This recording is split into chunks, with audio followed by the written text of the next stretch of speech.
स्वः तत्सवितुर्वरेण्यं भर्गो देवस्य धीमहि धियो यो नः प्रचोदयात्। ओम। प्रातः स्मरणीय योग ऋषि कुल गुरु हमारे बहुत ही सम्मान्य कुलाधिपति पतंजलि विश्वविद्यालय परम पूज्य स्वामी जी महाराज एवं आयुर्वेद शिरोमणि हमारे बहुत ही सम्माननीय कुलपति पूज्य आचार्य जी, परम श्रद्धेय आचार्य जी को मेरा नमन वंदन प्रणाम। आज के सभाकार में उपस्थित हमारे आदरणीय प्रतिकुलपति जी, जो वेदों के जाता, वेदों के मूर्धन्य विद्वान, राष्ट्रपति सम्मान से सम्मानित और हमें सतत मार्ग प्रदर्शन करने वाले हर विषय पर डॉक्टर यादव जी, भारत स्वाभिमान ट्रस्ट के साथ महिला पतंजलि योग समिति जो केंद्र में मुख्य केंद्रीय प्रभारी के तौर पर, उसके साथ साथ इतने बड़े कार्य के साथ साथ हमारे विश्वविद्यालय में दो संकायों के अध्यक्ष के उत्तरदायित्व को बहुत बखूबी से निभा रही हमारी पूज्या साध्वी जी, डायरेक्टर हमारे dean academics and research doctor Katiyar ji, जो हमेशा स्कॉलर्स को प्रेरित करते रहते हैं और सभी को रिसर्च के लिए प्रेरित करते रहते हैं।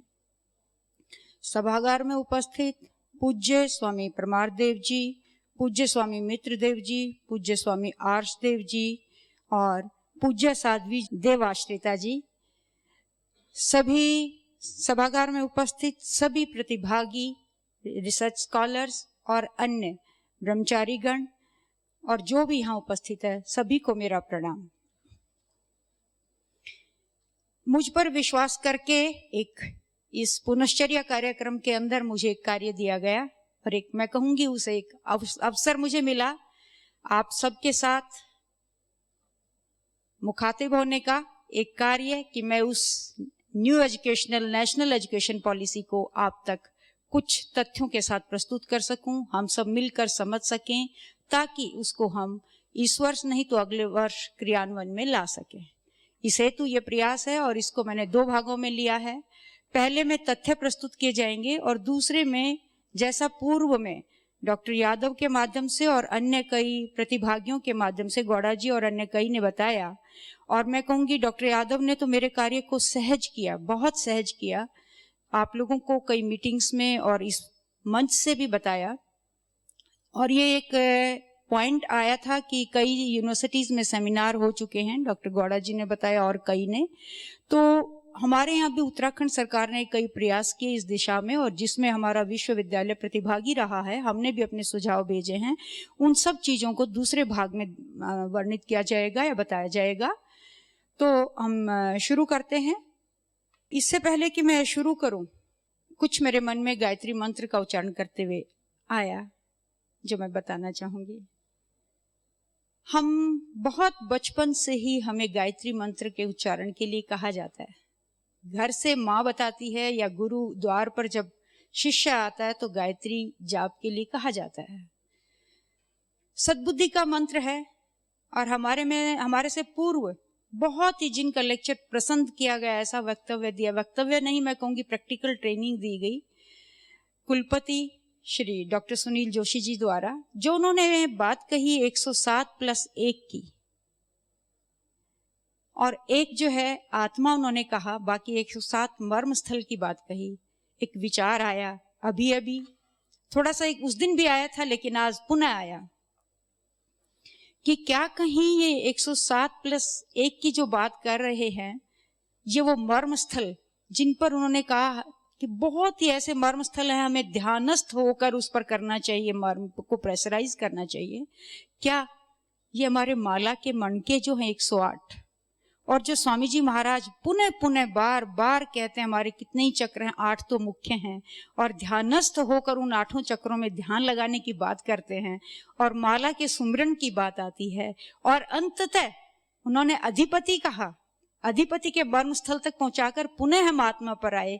क्या ये सब कुछ हमें बचपन में गायत्री के जाप के माध्यम से उस सद्बुद्धि को प्राप्त करने के लिए तो नहीं हमें कहा जाता था प्रत्यक्ष रूप से कि हम माला को जपते जपते इन सब चीजों के ध्यानस्थ होकर स्वास्थ्य का लाभ प्राप्त करें, योगस्थ रहें, मर्म स्थलों का ध्यान करें और भक्ति में ओतप्रोत होकर, जैसा कई बार साध्वी जी कहती हैं और हमें अपने वक्तव्य में प्रतिकुलपति जी ने भी बताया कि भक्ति खंड खंड में नहीं होती, अपितु उसे अखंड प्रचंड पुरुषार्थ के साथ करना चाहिए। और स्वामी जी महाराज भी ऐसा कहते हैं। मेरी पुनः ईश्वर से प्रार्थना है हम सब अपने अपने मर्म स्थलों को जानें, देखें, ध्यानस्थ हों और योग करते वक्त भी अपने मर्म स्थलों को, जैसे हम प्रातः काल के मंत्रों के साथ अपना पूरा अवलोकन करते हैं, कहीं कोई रोग तो नहीं। प्रातः जागरण के जो मंत्र हैं सबको आते ही होंगे, उसमें हम ऐसा ही करते हैं। ऐसा ही करने का कुछ थोड़ा सा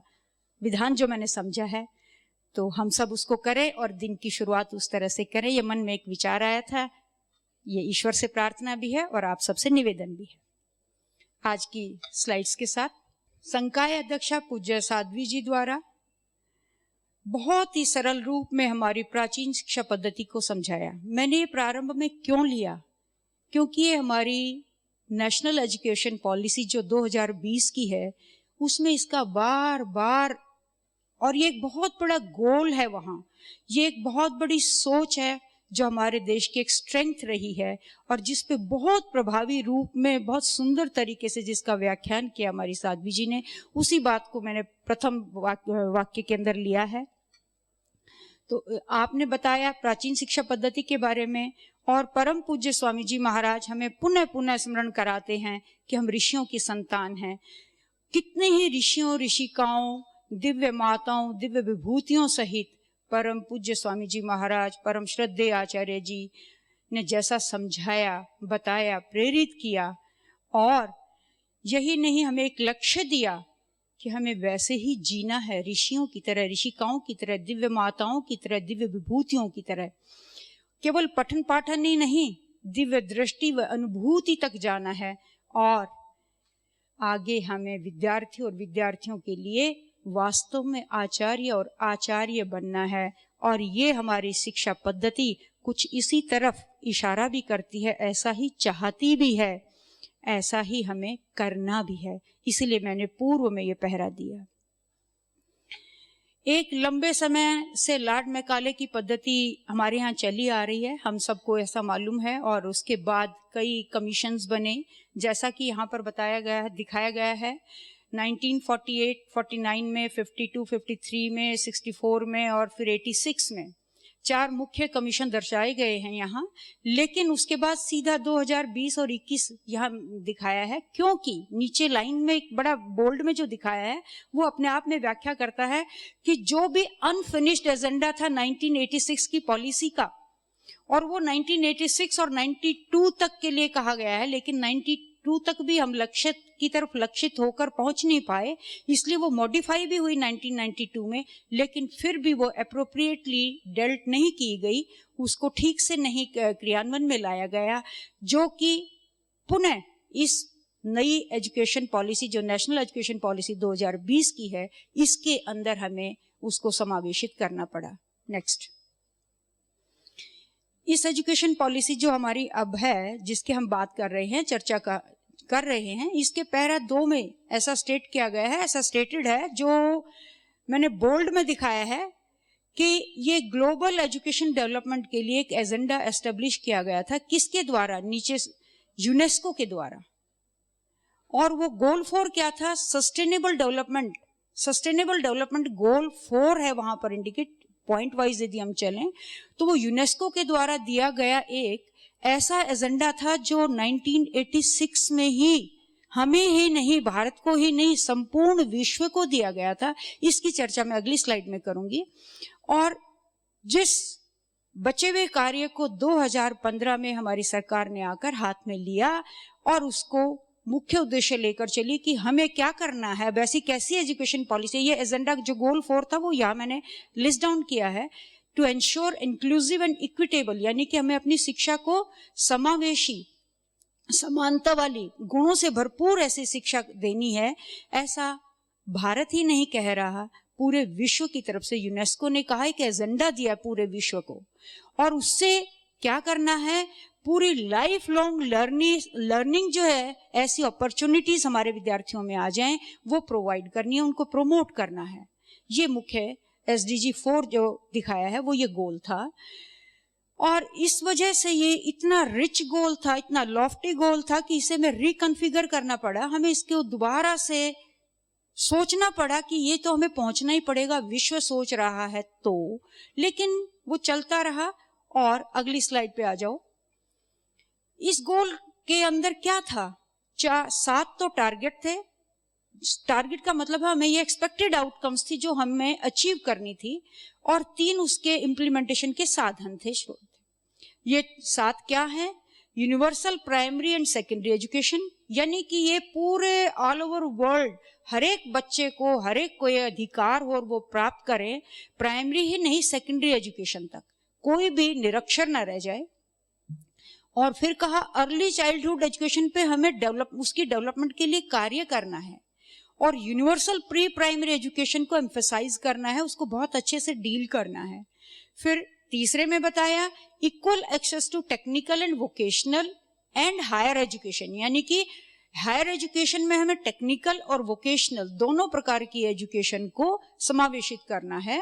फिर अगला 4 पॉइंट में कहा कि relevant skills for decent work, जो भी पहले बात कही कि वर्क कैसा हो, डिसेंट, और डिसेंट वर्क के साथ उससे संबंधित जो स्किल्स हैं उनको हमें उनमें बच्चों में, विद्यार्थियों में प्रतिपादित करना है। फिर कहा जेंडर इक्वलिटी एंड इंक्लूजन, असमानता बहुत सारे जेंडर्स में हम जब देखें, फीमेल मेल में, बहनों भाइयों में, पूरे विश्व में असमानता रही है, जैसा पूर्व में भी चर्चा में आया। तो उसको कहा गया कि हमें उसको इक्वलिटी की तरफ लाना है, और लाना कैसे, इंक्लूजन भी करना है अपनी एजुकेशन पॉलिसी के तहत, और इंक्लूजन ही नहीं, उसको हमें वास्तव में एक्शन में लाना है। फिर कहा यूनिवर्सल यूथ लिटरेसी, यदि यूथ ही हमारा अनपढ़ रह जाएगा, और विशेष तौर पर भारत की हम बात करें तो ये तो यंग इंडिया जाना जाता है। यंग इंडिया पूरे भारत में सबसे ज्यादा यंग जो यूथ है भारत के अंदर है, सबसे बड़ी शक्ति है, और उसे लिटरेट करना, केवल लिटरेट ही नहीं, इस संस्थान में रहते तो मैं कहूंगी कि उन्हें लिटरेचर के साथ साथ वास्तव में सही शिक्षा जो होनी चाहिए वो दी जा रही है और ये तो किंचित मात्र एक लक्ष्य था यूनेस्को का। और 4.7 में कहा गया है कि ग्लोबल सिटीजन के लिए तैयार करना। अब आप देखेंगे, पहले कहा करते थे कि जी जितना भी ब्रेन ड्रेन हो रहा है, हमारे भारत से जितने भी हाईली क्वालिफाइड हैं बाहर चले जाते हैं, या और अन्य देशों से भी। लेकिन ये कहा कि ऐसे अनेकों देशों से केवल ब्रेन ड्रेन की ही बात नहीं है, दूसरे कार्यों के लिए भी जाते हैं, स्किल वाले भी जाते हैं, और कई प्रकार की समस्याएं भी आ जाती हैं।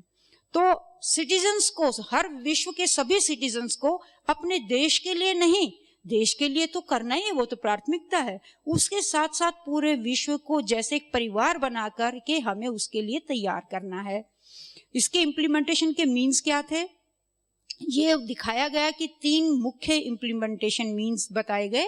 एक तो कहा गया कि एनवायरनमेंट ऐसा प्रोवाइड करना है कि जो उनकी लर्निंग है वो इफेक्टिव हो, प्रभावशाली हो, और जो गरीब बच्चे हैं, या गरीब की बजाय भी मैं कहूँ जो अफोर्ड नहीं कर सकते, उनको छात्रवृत्ति भी देनी है, और हमें टीचर्स को और एजुकेटर्स जो है उनको भी इस तरह से तैयार करना है कि उनके माध्यम से हमारा लक्ष्य, हमारा गोल पूर्ण हो। नेक्स्ट।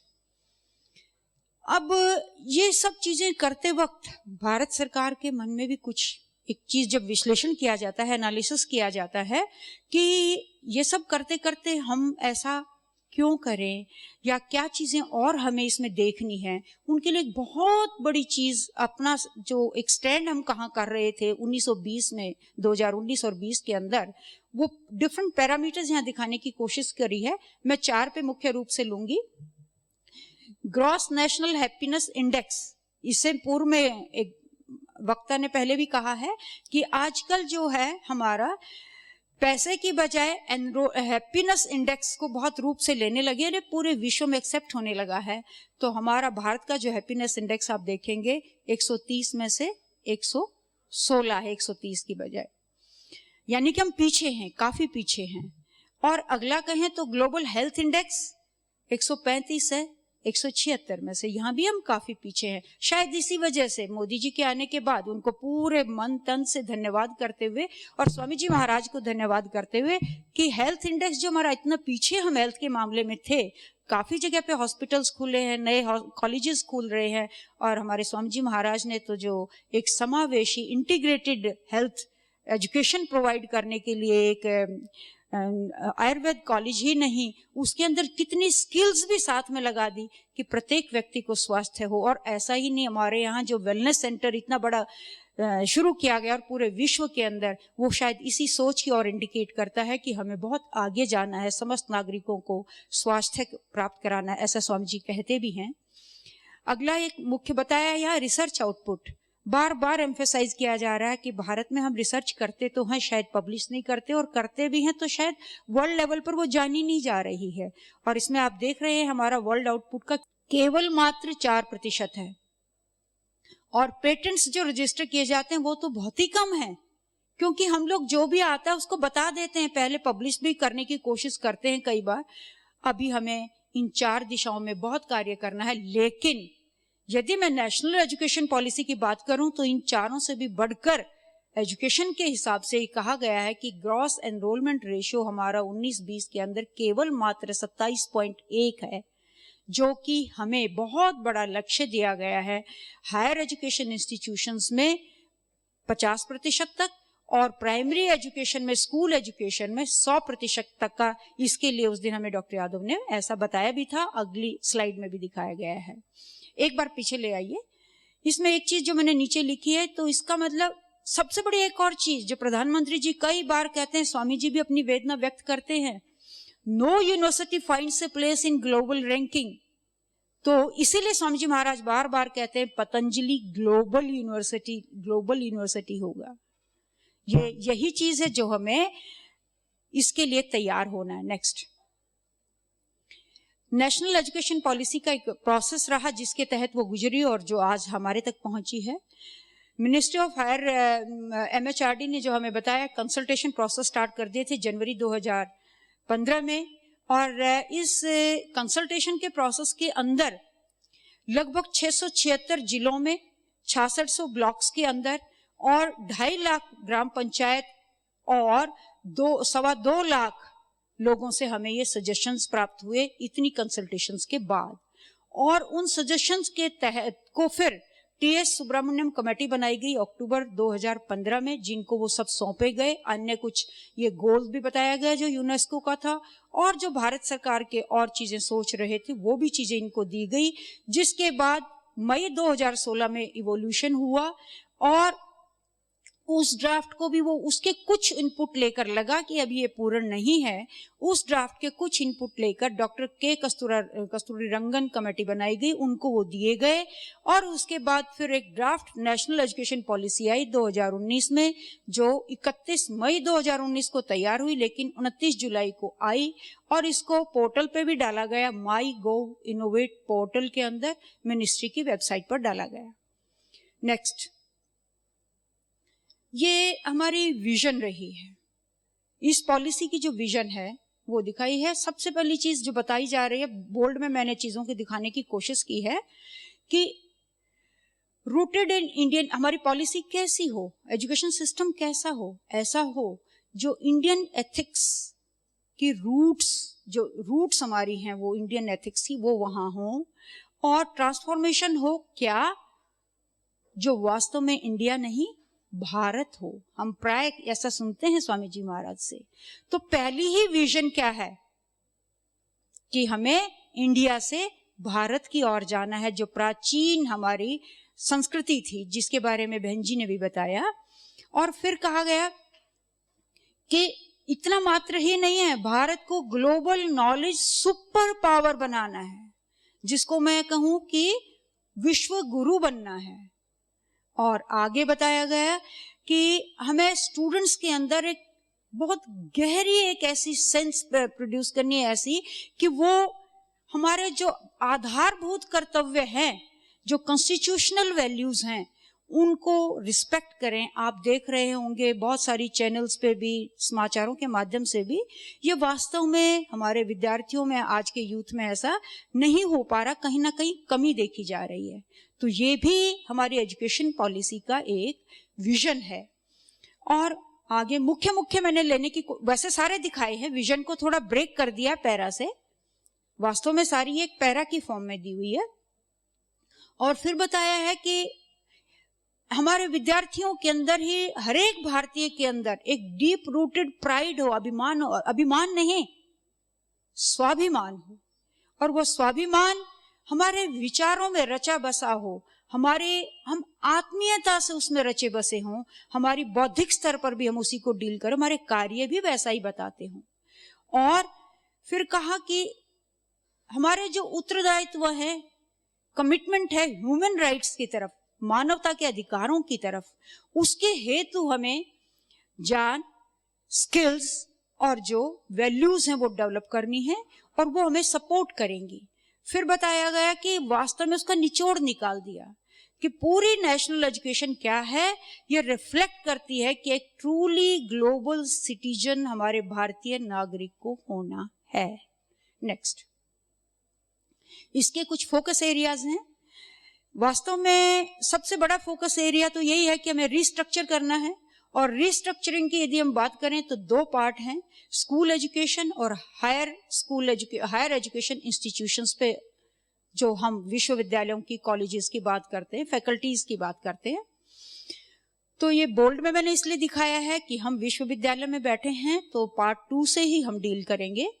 और इसमें जो फोकस एरियाज बताए हैं, liberal education, multi exit, multi entry programs, आगे आएंगी कुछ चीजें मैं बताऊंगी, promotion of Indian languages, emphasis on research and innovation, professional education, technical education, एक सामान्य एजुकेशन ही नहीं, मतलब प्रोफेशनल भी हो, टेक्नोलॉजी की एजुकेशन भी हो, वोकेशनल भी हो, और जो एफिलिएटिंग सिस्टम है हमारा, केवल कॉलेजेस का नहीं, कई वास्तव में उस एफिलिएटिंग सिस्टम को हमें तोड़ना नहीं है, उसको अपग्रेड करना है। और अडल्ट एजुकेशन की जैसा है कि हमारा एजुकेशन का एनरोलमेंट का एरिया कम है, एजुकेशन यदि हमारे कुछ ऐसे अडल्ट्स हैं जहां एजुकेशन अभी भी नहीं पहुंच पाई है, उन्हें भी वास्तव में एजुकेट करना, और इसके यही फोकस एरियाज हैं। वो फोकस एरियाज वही 3 रहे हैं कि ग्रॉस एनरोलमेंट रेशियो, जो मैंने पहले बताया था कि 50% पे लाना चाहते हैं, कहाँ बाय 2035 तक, और रिसर्च कैपेबिलिटीज को बढ़ाना है, और नेशन के सोशो इकोनॉमिक डेवलपमेंट को इम्प्रूव करना है, जैसा शुरू में मैंने कहा था, यूनेस्को ने भी यही कहा है, और लिबरल थॉट्स के साथ आगे बढ़ना है, लिबरल एजुकेशन को हमें आगे लेकर जाना है। नेक्स्ट, ये स्लाइड बेंजी ने हिंदी में बहुत अच्छे से दिखाई थी और बहुत अच्छे से एक्सप्लेन किया था। मैं सिर्फ इसको दोबारा इसलिए बताना चाहती हूँ कि ये पैरा 9 में जो हमारी नेशनल एजुकेशन पॉलिसी का पार्ट है, ये बार बार एक एक किसी रूप में आप ले लें, दाएं बाएं घूमकर वहीं आती है। और जो स्वामी जी महाराज भी कहते हैं, जो हमारे प्रधानमंत्री जी भी कई उस पर कहते हैं और चाहते हैं कि हमें तक्षशिला, नालंदा और विक्रमशिला और वल्लभी जैसे वर्ल्ड क्लास विश्वविद्यालय बनाने हैं। और वही चीजें इसके अंदर, मैं इसको रिपीट नहीं करूंगी, बहन जी इसके बारे में बहुत कुछ बता चुकी हैं। तो हमें उसके लिए, मात्र इसलिए मैंने यहाँ दिखाई है कि हमें उसके लिए मन से रच बस कर, जी कर इसके लिए तैयार होना है और इसकी ओर आगे जाना है। नेक्स्ट,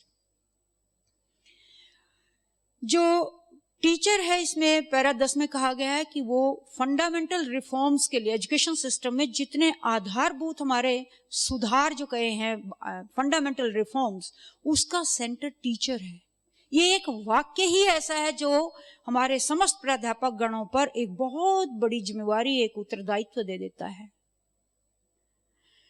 फिर आगे कहा है कि हमें जो नॉलेज है वो केवल मात्र बुकिश नॉलेज नहीं, वेरिड सोशल, कल्चरल, टेक्नोलॉजिकल जो हमारी नीड्स हैं उनको मद्देनजर रखते हुए, जैसा हम कल भी बार बार कह रहे थे और पुनः पुनः इस चीज का ध्यान हो रहा है कि आर्टिस्टिक भी हो, लैंग्वेज भी हो, नॉलेज ट्रेडिशंस भी हो, स्ट्रॉन्ग एथिक्स भी हो उसके अंदर, ऐसी शिक्षा को हमें, ऐसा नॉलेज हमें देना है। नेक्स्ट,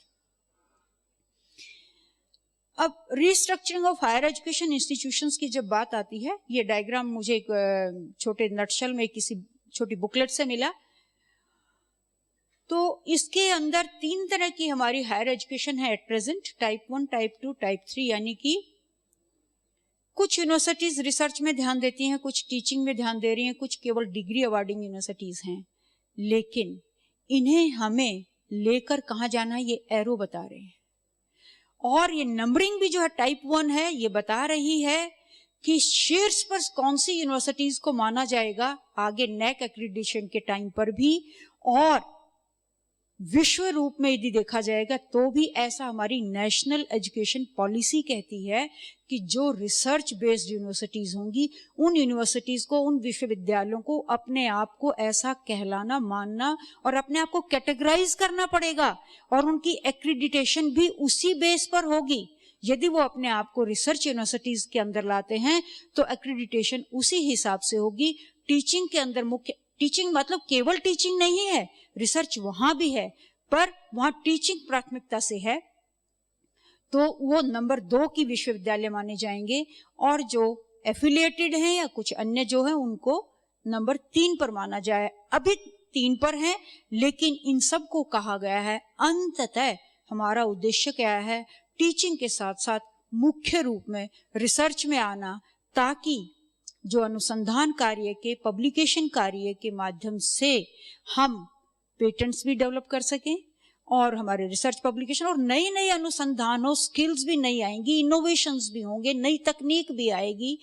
और जैसा कल हमने बहन संध्या जी को देखा, उन्होंने ऐसे पंचम वेद कहकर जो एक नाट्य को भी कितना अनुसंधान कर दिखाया, स्किल की बात की, इनोवेशन दिखाई। ऐसे म्यूजिक में भी, और स्वामी जी महाराज तो अक्सर कहते ही हैं, आचार्य श्री तो रिसर्च में कितना काम करवा रहे हैं, अनुराग जी ने बताया हमें। तो हमें इस स्लाइड के माध्यम से अपने मस्तिष्क में बिठाना है कि हमें type 1 research based university, global university बनना है। और आगे अब इसमें मल्टीडिसिप्लिनरी एजुकेशन की बात आती है। इस स्लाइड की भी मैं बात करूं तो ये भी बहुत कई बार हमारे वक्तव्य में अलग अलग उसमें आ चुका है। बहन जी ने भी बताया, स्वामी जी ने बताया, कल संध्या जी ने और संगीता जी ने भी बताया, और भी कई वक्ताओं ने इसके बारे में कहा। मेरे पूर्व में कई बार इसकी चर्चा हो चुकी है, लेकिन मैं पुनः क्यों लेकर आई हूं, क्योंकि ये जो बाणभट्ट कादम्बरी के अंदर जो 64 कलाओं की बात कर रही है, कल भी ऐसा हो रहा था, ये केवल आर्ट्स नहीं है, ये साइंटिफिक फील्ड्स को भी इंक्लूड करती हैं, वोकेशनल फील्ड्स को भी इंक्लूड करती हैं, प्रोफेशनल फील्ड्स को भी इंक्लूड करती हैं, चाहे आपकी मेडिसिन हो, इंजीनियरिंग हो, एग्रीकल्चर हो, चाहे कपड़े हो, कारपेंट्री हो, और चाहे सॉफ्ट स्किल्स हो। पता नहीं कितनी सारी चीजें इसके अंदर समावेशित हैं। लेकिन इनको फिर क्या कहा है, इन सब आर्ट्स का जो नॉलेज है उसको एक टर्म है लिबरल आर्ट कहा गया है। आपने पूर्व में भी देखा होगा कि हमारा फोकस एरिया है वो क्या है, लिबरल एजुकेशन। लिबरल यानी कि सभी आर्ट्स को, सभी साइंस को, सभी मल्टीडिसिप्लिनरी एजुकेशन को हमें साथ लेकर चलना है, और केवल टीचिंग के साथ नहीं, रिसर्च के साथ भी आगे बढ़ना है। नेक्स्ट, इसमें एजुकेशन पॉलिसी में थोड़ा सा चेंज है, वो मैं बता देती हूँ कि मास्टर्स प्रोग्राम के लिए क्या क्या होगा। कि 2 ईयर प्रोग्राम का जो मास्टर्स प्रोग्राम होता है, वो सेकेंड ईयर जो है वो टोटली डिवोटेड होगा रिसर्च के लिए, और जो 3 साल के बैचलर डिग्री जिन्होंने किया है उनके लिए ये 2 साल का एमएससी का, एमए का, मास्टर्स का प्रोग्राम होगा। और जिन्होंने 1 साल का मास्टर प्रोग्राम किन के लिए होगा, जिन्होंने 4 साल का बैचलर्स प्रोग्राम किया है, यानी कि 4th ईयर में रिसर्च किया। ऐसा पूर्व में डॉक्टर यादव ने भी हमें बताया था, और हम कई बार इस चीज को डिस्कस भी कर चुके हैं कई मीटिंग्स के अंदर। और मास्टर्स प्रोग्राम एक इंटीग्रेटेड प्रोग्राम भी हो सकता है 5 साल का, जिसमें ग्रेजुएशन प्लस मास्टर्स दोनों हो जाएंगी। इसको हम कहेंगे integrated 5 year masters program. Bachelor उसके निहित ही हो जाएगी। और नीचे है, दिखाया है मैंने, कि जो मैंने नहीं दिखाई है, मतलब उसके अंदर है नेशनल एजुकेशन पॉलिसी के अंदर, कि पीएचडी लेने के लिए हमें क्या करना है, मास्टर्स डिग्री या तो पूरी हमारी 2 साल की हो, या 4 ईयर बैचलर डिग्री के साथ 1 साल की मास्टर्स डिग्री हो, वो कंप्लीट होनी चाहिए। And from this onwards MPhil program will be discontinued. B.Ed program, क्योंकि स्कूल एजुकेशन पे पूर्ण एम्फेसिस है, सारे बच्चों को शिक्षा देनी है और उनको कैसी शिक्षा देनी है, बहुत ही अच्छे लेवल की शिक्षा देनी है, इसलिए बैचलर्स इन एजुकेशन, इसमें दो बातें यहां मैंने दिखाई हैं फर्स्ट पॉइंट के अंदर ही। एक तो सभी को मिनिमल डिग्री यानी कि एजुकेशन B.Ed, जो स्कूल में जॉब चाहते हैं या हमारे स्कूल एजुकेशन को स्ट्रॉन्ग करना चाहते हैं, ऐसे टीचर्स के लिए B.Ed कंपल्सरी। और इतना ही नहीं, B.Ed जब कहा तो इसके अंदर एजुकेशन के साथ साथ अन्य विषय भी पढ़ाए जाएंगे जो हम एक बैचलर डिग्री में लेते हैं, और उसे dual major holistic bachelor degree इसीलिए कहा है। फिर जिनके यहाँ 2 साल की B.Ed चल रही है या जिन्होंने 4 ईयर इंटीग्रेटेड प्रोग्राम कर रही हैं, ऑफरिंग ऐसी इंस्टीट्यूशंस हैं, वो 2 साल का यदि ऑलरेडी B.Ed प्रोग्राम चल रहा है उसको कंटिन्यू कर सकती हैं, क्योंकि जिन लोगों ने बैचलर्स डिग्री पहले इस तरह से नहीं किया, होलिस्टिक डिग्री ड्यूअल मोड में नहीं किया, उनको करने के लिए वो सुविधा रहेगी। फिर अगला कहा है 1 साल का B.Ed का प्रोग्राम भी, that also may be offered for candidates जिन्होंने 4 साल का अंडर ग्रेजुएट प्रोग्राम किया है, यानी कि 4th ईयर में जो रिसर्च के हमारे थे, उनको रिसर्च के बाद भी वो पुनः हमारे स्कूल एजुकेशन की तरफ जाना चाहते हैं तो B.Ed करना आवश्यक समझते हैं, तो वो 1 साल के B.Ed प्रोग्राम कर सकते हैं।